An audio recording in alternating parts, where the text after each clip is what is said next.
Hujambo na karibu katika sehemu hii ya pili. Bwana, hii itakuwa ni sehemu ya pili ya simulizi nzuri inayokwenda kwa jina la Johnny Melissa, binti wa superstar. Kama una kumbukumbu nzuri, sehemu ya kwanza tuliishia pale ambapo Deborah Martin aligeuza msafara wake kurudi nyumbani baada ya Aaron kumpigia simu na kumwambia kwamba amefanikiwa. Je, amefanikiwa jambo gani? Mimi na wewe hatujui. Cha kufanya ungana na mimi Amani Leonard katika sehemu hii ya pili, na hii itakuwa sehemu ya pili ya simulizi nzuri inayokwenda kwa jina la Johnny Melissa, binti wa superstar.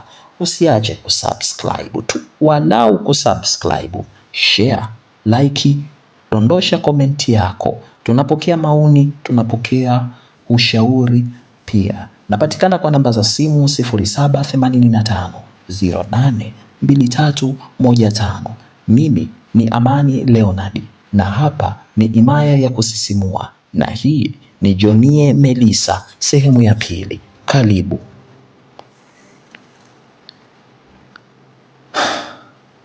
Basi baada ya Deborah Martin kuweza kugeuza msafara wake, hatimaye gari zilisimama nje ya geti na geti likafunguliwa, na aliyekuwa akiongoza geti hilo kama nilivyosema awali hakuwa mwingine, alikuwa ni Aaron, mfanyakazi pendwa kabisa wa Deborah Martin, na alikuwa akiongeza geti hilo kwa mtindo wa remote control, hivyo hakuwa na ulazima wa kwenda mahali geti lilipo ili akafungue.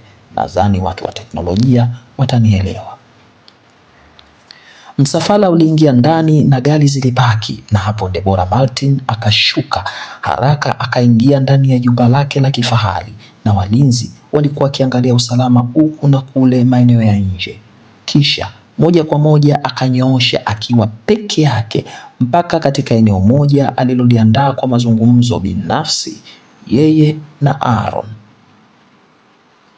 Basi Aaron akamfuata katika eneo hilo. Ni sehemu ambayo huwa wanapenda kuzungumza masuala yao, pale anapomtuma vitu, pale anapohitaji afanye kitu fulani, basi kuna eneo lake maalum anapenda kuzungumzaga na Aaron. Japo pia eneo hilo anazungumzaga na mabinti zake wakazi wa ndani, kuwapa nasaha za hapa na pale, kama mama, kama mlezi, lakini kama bosi pia. Basi alifika katika eneo hilo, na hapo Aaron akamfuata bosi wake Deborah Martin kwa ajili ya mazungumzo. Okay, Aaron, niambie sasa. Alioji Deborah Martin akiwa na shauku kubwa ya kutaka kujua, je, Aaron amefanikiwa katika lipi? Madam, ndio, nimefanikiwa. Anaitwa mganga Gondwe. Huyu ndiye mganga mashuhuri kutoka Kongo. Yupo huko Kongo ndani ya misitu ya Yangambi, msitu unaotisha zaidi, na yeye yupo huko.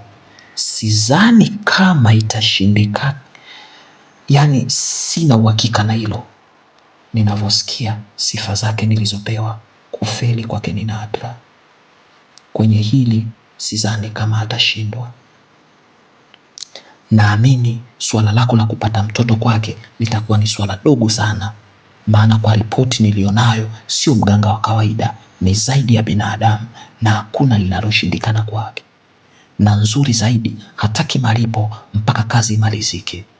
Upate matokeo kwanza, ndipo utarudi kurudisha shukrani. Aliongea Aaron kwa mbwembwe na msisitizo mkubwa, na Deborah Martin alikuwa akimsikiliza kwa umakini sana. Na hapo kwa mbali nuru ilianza kuonekana usoni kwa Deborah Martin. Alianza kutabasamu akiamini sasa ni wakati wake wa yeye kuitwa mama. Alimtizama Aaron kwa dakika kadhaa kabla hajaongea neno, alafu akamwambia jambo. Kesho tunaweza kwenda? Alioji Deborah Martin, na Aaron akajibu, bila shaka madam, tunaweza kwenda. Nimefanya utafiti na nimeweza kupajua mpaka kijiji anachopatikana, hilo halina shida. Aliongea maneno hayo ambayo yalimfanya Deborah Martin azidi kupendeza kwa tabasamu usoni mwake, kisha akatazama katika mkoba wake, alafu akatoa kitita cha fedha. Kilikuwa ni kiasi cha shilingi milioni 1 na kumpatia Aaron na kumwambia, kajiandae na safari, kesho twende, tutaondoka na ndege ya mapema tu kuelekea Kongo kuonana na huyo mtaalamu. Hayo ndiyo yalikuwa maamuzi ya mwisho ya Deborah Martin. Hakuwa na njia nyingine ya kutafuta mtoto, na kazi aliyompa Aaron ilikuwa ni kumtafutia mganga atakayeweza kutatua changamoto yake, na hiyo ndiyo aliona njia sahihi kwake, kwa maana njia zote alizojaribu aliamini kwamba zimeshindikana, na mpaka sasa njia hii kwake ndiyo inaonekana kufanikiwa, japo hajafika bado kwenye hiyo safari yake. Mchana na mapema, Deborah Martin akiwa na kijana Aaron walikuwa katika uwanja wa ndege wa Kongo uliofahamika kama International de Gaulle Airport. Hapa Deborah Martin utazani sio yeye, maana alikuwa kajitanda mwili mzima, kaficha sura na miwani kubwa kwelikweli, yaani kiufupi huwezi kumjua kirahisi. Unajua, alijua kuwa yeye ni mashuhuri Kongo kiasi gani, hivyo kutaka kuleta taharuki kwa watu. Aliingia nchini humo kimya kimya akiwa na kijana wake Aaron. Hakuwa na mlinzi wala mtu yoyote aliyeambatana naye zaidi ya Aaron tu basi. Walifika katika eneo moja la mgahawa, mtaa mdogo kabisa uliofahamika kama Ngaliema, Mount Ngafura, DRC Congo, na Martin akakaa na akawa ametulia. Wakati wote huo aliyekuwa anazungumza alikuwa ni Aaron. Deborah hakutaka kuzungumza kitu chochote, alikuwa tu bize, mtu wa kujitanda muda wote, kujiweka sawa asionekane na watu, huku muda mwingi akibonyeza simu yake.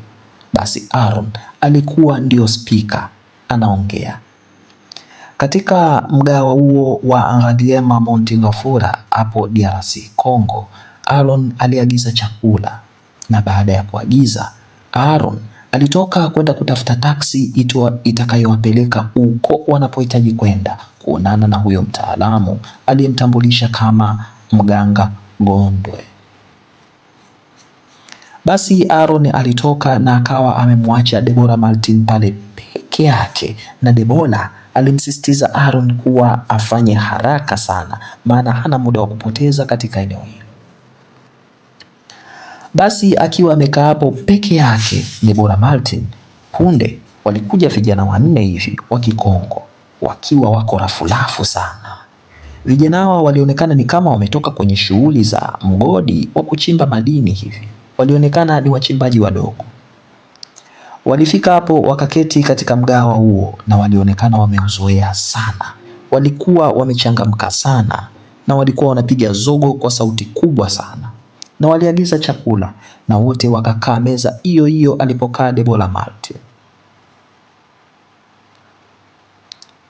Aliyo ilimfanya Deborah Martin aingie na wasiwasi kidogo kuwa sasa pengine ataweza kwenda kutambulika, au vipi kama vijana hao watamletea shida.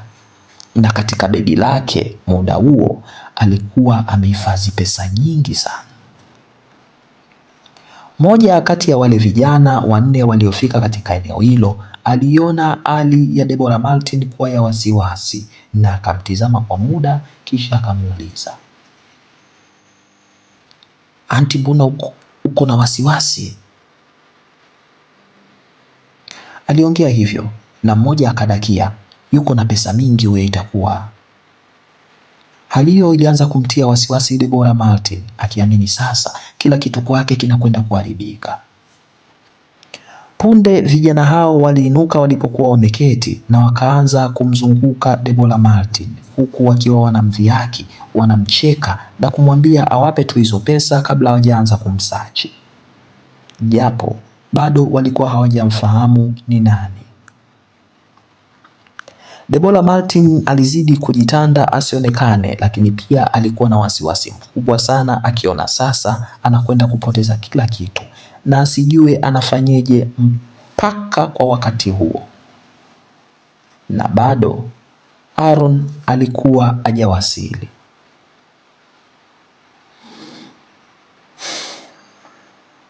Moja kati ya wale vijana alichukua hilo begi dogo la Deborah Martin lenye fedha nyingi na akaliweka mezani. Na bado Deborah Martin alikuwa anahangaika tu, asijue anatoa wapi msaada. Hakuna aliyekuwa na muda na mtu katika eneo hilo. Kila mtu alikuwa bize tu katika mitaa hiyo, wala hakuna aliyeshughulika na la mwenzake. Hakika hiyo ndio Kongo bwana. Punde wale vijana walitoa visu, na hapo Deborah Martin akajua tayari ameshapoteza kila kitu. Hakuwa na budi, ilibidi atulie tu. Safari ilianza kuwa chungu kwake. Ilibaki tu awaache hao vijana wafanye wanachotaka, huku bado akiwa kaficha sura yake, na tayari begi lenye fedha lilikuwa mkononi mwa hao vijana. Basi wale vijana baada ya kuliweka begi hilo juu ya meza, wakamwambia mwenzao mmoja alifungue begi hilo waone kilichomo ndani. Na kweli yule jamaa haraka akaenda kulifungua begi hilo. Deborah Martin aliamini pesa zote zinakwenda kuchukuliwa, na sijui kwa wakati huo atafanya nini. Aliacha tu wachukue pesa hizo, kisha yeye atajua cha kufanya baadaye. Lakini yule kijana alipofungua lilo begi, jamani, Mungu wangu, jamani. Huyo kijana aliongea kwa taharuki, na wale vijana wengine walipokaribia lile begi la hela, ghafla waliluka na kila mtu akajikuta na kula njia yake. Walianza kukimbia huku wanapiga kelele, hali iliyomfanya hata Deborah Martin ashangae kulikoni.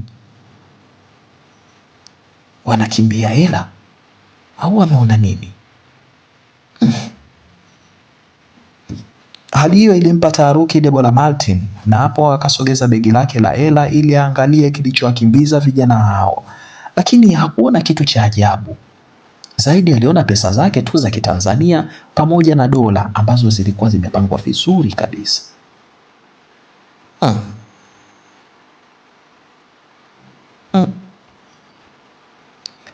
Bado alikuwa hajaelewa, na akaona hapo sio pa kukaa tena. Basi akaona ngoja ajiweke vizuri kisha atafute eneo lingine la kukaa. Akiwa anajiandaa kuinuka, punde ndipo taksi ilifika na Aaron akashuka na akamwambia bosi wake aingie ndani ya gari. Na Deborah Martin hakupoteza muda, haraka akabeba begi lake na akaingia garini, na gari ikaanza kutembea.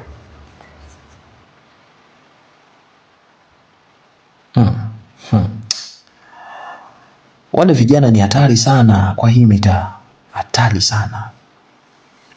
Yaani wamwachaji mtu na kitu. Aliongea yule dereva wa taksi na Deborah Martin akamuuliza, wewe uliwaona? Ndio. Wakati tunakaribia tuliwaona pale, na wale pale walipo wameshatoka kufanya matukio, na walikuwa wanataka wanatafuta pesa, sijui kama hawajakuibia. Aliongea maneno hayo yule dereva, na Deborah Martin akaangalia tena begi lake la hela akasema, mimi hawajaniibia. Hawajakuibia? Basi una bahati sana, alimaliza yule dereva. Lakini kiukweli hata Deborah Martin yeye mwenyewe hakuelewa pale nini kimetokea. Kama wale vijana wanataka fedha kama yule dereva anavyosema, inakuwaje sasa wanakimbia pesa zenyewe? Aliguna tu, na muda huo Aaron alikuwa anaendelea kuhoji juu ya hao vijana huku safari ikiendelea. Madam, pole kama hawajakuumiza, aliongea Aaron, na safari ikazidi kupamba moto. Hivi nyie mnapajua vizuri mnapoenda? Lakini alioji huyo dereva. Tunapajua kwa jina tu, ni maeneo ya Tolema, kijiji kidogo katika wilaya ya Opala, karibu na barabara N7 kuelekea maeneo ya msitu wa Kisangani, au wanawita msitu wa Yangambi almaarufu kama Yangambi Forest. ila kwa umbali hatupajui, tunajua tu kwa maelekezo hayo, alijibu Aaron, na yule dereva aliwasikiliza kwa makini sana na akawajibu unajua mnapoenda ni kilomita 1122 kutokea hapa, ni mbali sana, ila msijali, nitawasogeza mpaka stendi ya magari yanayoenda huko, alafu nitawasaidia kukata tiketi na nitawaelekeza vizuri, mutafika Yatolema, wala msijali. Dereva huyo alikuwa mstaarabu sana, alikuwa anaonyesha kuwa karibu na hao abiria zake, wala hakutaka kuwaacha watangetange.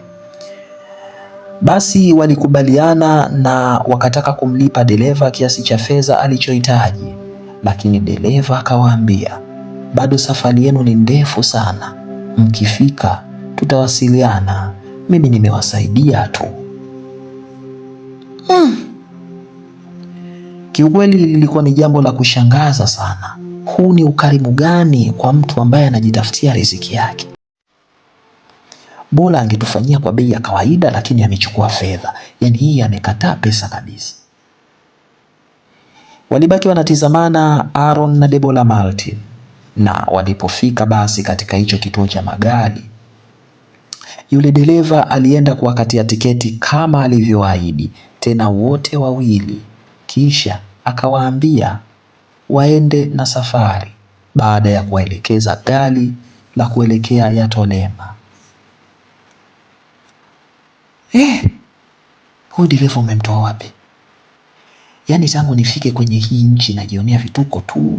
Yaani unajua nishazoea kuja na ndege, nafika kwenye mahoteli, jamani. Ila nimejifunza na nimeamini raia wa kawaida ambao sio mashuhuri wanapitia mambo mengi sana. Aliongea Debora Martin akiwa kama kajifunza kitu hivi. Basi wakiwa humo ndani ya gari walikuwa wanapiga stori za hapa na pale, wakisubiri gari hiyo ianze safari ya kuelekea Yatolema, ambapo ndipo safari yao inafikia katika msitu unaotisha kabisa, msitu wa Yangambi, mashariki ya Kongo. Huko wanaenda kukutana na mganga ambaye Aaron alikuwa amemzungumzia, mganga Gondwe. Unajua madam, mimi yule dereva hata sikumkuta kijiweni. Nilikuwa naelekea tu kutafuta taksi, ndio haraka tu nikaona mtu amekuja akaniwahi, alafu akaniambia tu direct kwamba unaelekea Yatolema, Yangambi Forest. Mimi nilishangaa yeye amejuaje safari yake, lakini nikamwambia ndio, na nilipomuuliza amewezaje kujua hilo, akasema nisijali, maana watu wengi wanaenda huko. Aliongea Aaron na Debora Martin akaguna tu na kuendelea na mazungumzo ya hapa na pale. Inaonekana watu wengi wanaenda huko kupata msaada. Huyo mganga anaonekana yuko vizuri. Ndiyo, inaonekana hivyo. Basi alimaliza maneno hayo Aaron na wakatulia kidogo. Ila Aaron, umepajuaje huku? Ni mbali unajua. Alioji Debora Martin na Aaron akasema, ninaye rafiki yangu huku, ila kwa sasa yupo Rwanda kimasomo. Ndio kaniambia maeneo ya huku hakuna kinachoshindikana, kikubwa uwe na nia tu basi. Alishusha pumzi ndefu Debora Martin, huku bado akiangalia pesa zake kwenye kibegi chake. Si kwamba alikuwa akiziangalia kwamba zitapotea, hapana, ila alikuwa anawaza wale vijana ambao walionekana ni wezi, imekuwaje tena wamezikimbia hizi pesa, tena pesa nyingi kiasi hicho? Hakupata majibu. Hatimaye safari ilianza na gari ilitembea mpaka ikawafikisha Yatolema. Baada ya muda mrefu njiani, hatimaye walifika katika kijiji hicho ambacho walikuta shughuli nyingi za kibinadamu zikiendelea. Watu walikuwa wakilipa, watu walikuwa wakiendelea na shughuli za hapa na pale. Watu walikuwa wakipita huko na kule, imradi tu harakati za kibinadamu zinaendelea. Lilikuwa ni eneo lenye vumbi sana sana sana sana, na lilionekana ni eneo kame sana. Walitafuta sehemu na waliamua kujistiri karibu na banda moja ambalo walilikuta katika maeneo hayo, huku wakiwa wanafikiria waanzie wapi katika kumpata mganga Gondwe, kama kuna mwenyeji au mtu hapo waweze kumuuliza. Muda huo ilikuwa ni jioni kabisa, giza lilikuwa limeshaanza kuingia. Ilikuwa ni kama saa 12 jioni hivi. Kuna vumbi sana huko, I see, aliongea Deborah Martin huku akiziba uso wake na kukohoa mfululizo. Muda huo Aaron alikuwa anahakikisha tu bosi wake apatwi na changamoto ndogo ndogo, hivyo alimtafutia maji ya kunywa, mara amtafutie kitambaa, ili mradi tu bosi wake aendelee kuwa katika mazingira mazuri. Basi wakiwa wamesimama katika eneo lenye hilo banda wakisubiri mtu waendelee kuuliza kuhusiana na safari yao, ghafla kweli mtu alisogea. Tena mtu huyu wala hawakumuita. Alijisogeza binti mmoja mzuri, mashallah, alikuwa kwa kukadiria kama miaka 21 hivi. Binti huyu alisogea mpaka pale walipo, kisha alipofika akawatizama na wao wakamtizama yule binti kwa muda. Kiufupi wakawa wanatizamana. Walitizamana kwa muda na yule binti alionekana kama anawashangaa hivi kabla ya kuwatupia swali. Nye, mmekaa kwenye banda langu la biashara? Samahani dada, ngoja tukupishe, aliongea dada huyo akiwaambia kwamba wamekaa katika banda lake la biashara, na Aaron alianza kumwambia bosi wake kuwa wasogee eneo hilo, na Deborah Martin alikuwa tayari kusogea katika eneo hilo. Lakini yule dada aliwauliza swali. Yaani, unasema mnipishe? Mnipishe mwende wapi? Na wakati hapo mlipo hamjui hata pa kulala? Au mnadhani kijiji hichi kina hoteli za kifahari kama kulipotoka eti? Sinawauliza. Aliongea mdada huyu na kuwafanya Aaron na Deborah wamtolee macho, wasijue huyu dada kajuaje hayo. Ni kweli walikuwa hawajui wanapoelekea kwa wakati huu. Walikuwa wanajua uelekeo wao ni kwa mganga, lakini kutokea hapa ni wapi? Na ni kweli kwamba walikuwa hawana pa kulala ikitokea labda hawajampata kwa wakati husika. Sasa huyo dada kajuaje kwamba hao wamekuja hapo na hawana pa kulala? Sasa sikilizeni, huku mkijichanganya mtapotea. Mtapotea, msionekane milele. Tena mshukuru mmekutana na mimi mapema. Nyie, hebu nifuateni huku, aliongea huyo dada akionekana na msisitizo na ghadhabu sana, na hakuwa na muda wa kupoteza. Aliposema tu nifuateni, alianza kusogea, alianza kuondoka.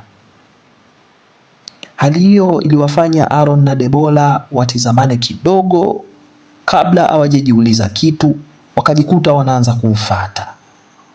Ndio, walimfuata kwa miguu, yule binti akiwa mbele yao na wao wakiwa nyuma yake, wasijue wanapoenda. Walimfuata tu. Walitembea na hatimaye Deborah alikuwa kashaanza kuchoka, na Aaron alikuwa akimsaidia bosi wake kutembea, na alikuwa akimuinua kila mara alipotaka kupumzika, maana yule dada hakuwa na muda hata wa kupumzika, na safari ilikuwa ndefu sana, na njia zenyewe zilikuwa zimegubikwa na mapori manene sana. Walitembea na hatimaye Deborah alichoka, akaanguka chini, akapoteza fahamu. Na muda huo yule dada wala hakugeuka nyuma, alikuwa anazidi kutokomea tu.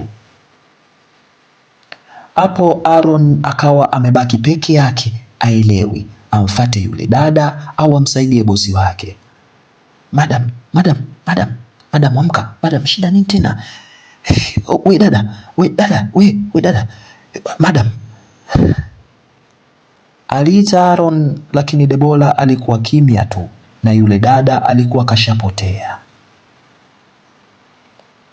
Muda huo ilikuwa yapata majira ya 2:30 usiku. Aaron akiwa eneo hilo lenye mapoli manene, njia nyembamba. Yule dada hayupo, bosi wake Deborah Martin amezimia.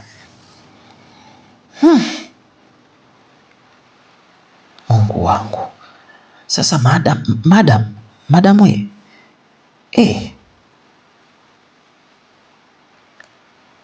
Alikaa pale akiwa hajui afanye nini. Aaron alikaa sana, alisubiri kama madamu wake ataamka, lakini wapi. Hii kesi, Mungu wangu, sasa mimi nitaiambia nini serikali? Alikaa muda bila Deborah Martin kuamka, na hatimaye giza lilizidi kutanda. Alijaribu kupiga simu angalau aombe msaada kwa ndugu zake, ila akagundua hata katika eneo hilo alina mtandao kabisa, japo alikuwa anataka kupiga simu kutoka nje ya nchi hiyo, yani Kongo kuja Tanzania, lakini network ilikuwa hakuna, yani minara imefunga kabisa. Muda ulienda, giza lilizidi kuingia, na hatimaye Aaron akajikuta anapitiwa na usingizi, na yeye akalala hapo hapo. Mwanzo alilala kwa mang'amung'amu kutokana na eneo hilo lenye mapoli maneno kutisha, lakini muda ulivyozidi kwenda, usingizi ukamchukua na alijikuta amepitiwa na usingizi.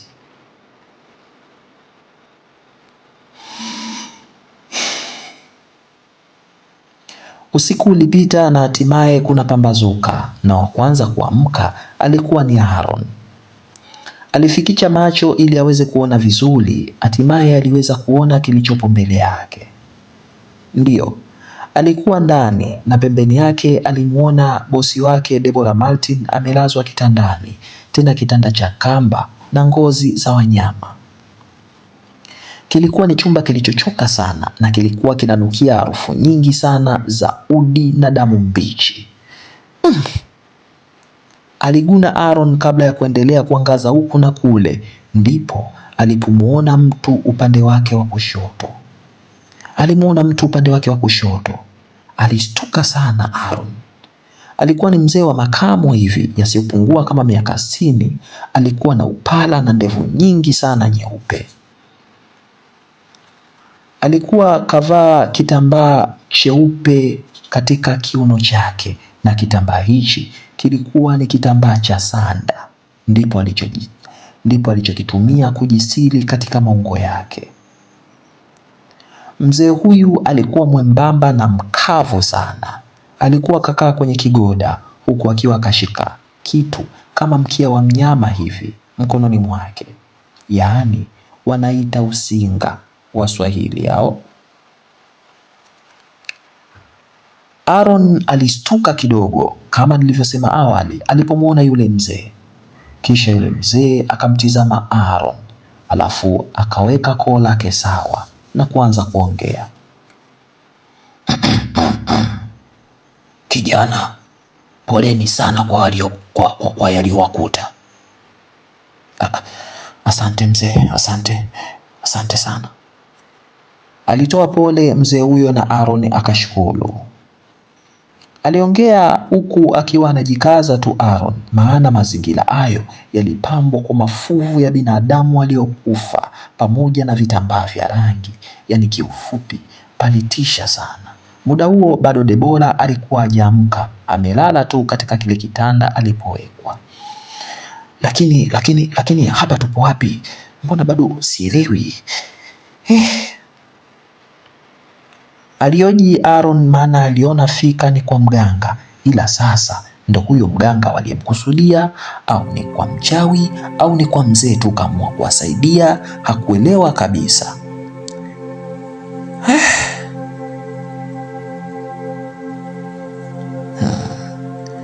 Kweli kijana, unahitaji kujua, ila wewe sio mlengwa. Subiri mlengwa aamke, nitawaeleza kila kitu. Aliongea mganga, na Aaron akakaa kimya kweli kusubiri bosi wake Deborah Martin aweze kuamka. Na mganga alitoka ndani ya kilinge hicho na kuacha umo ndani. Aaron pamoja na Debora kwa muda, kisha yeye akatoka.